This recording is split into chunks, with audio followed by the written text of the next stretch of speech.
Sấy mau. Hãy sấy mau. Hãy sấy mau.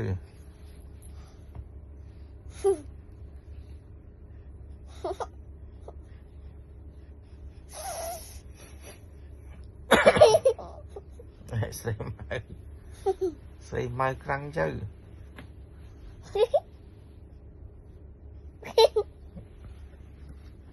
Hãy xinh.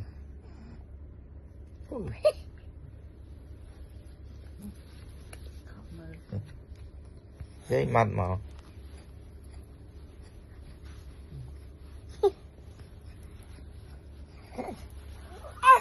trời dây mặt mà dây mà anh ấy trẻ anh ấy xinh nhỉ anh ấy xinh anh ấy trẻ nhưng mà trẻ trẻ lọc lọc không anh ấy xinh nhỉ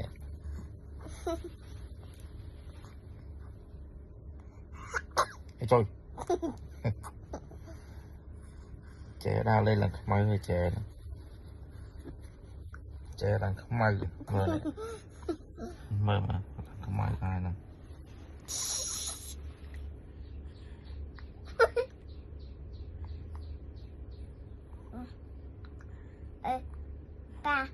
ba phim này coi đó này đó mà pin nè chơi kìa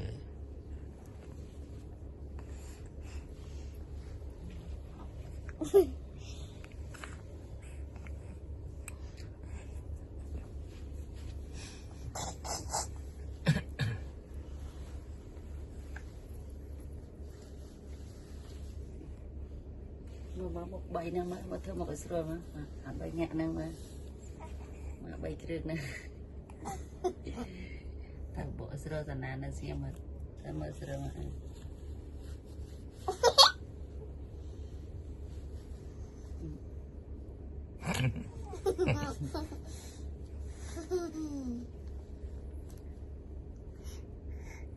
trời xinh người đây chứ rồi hả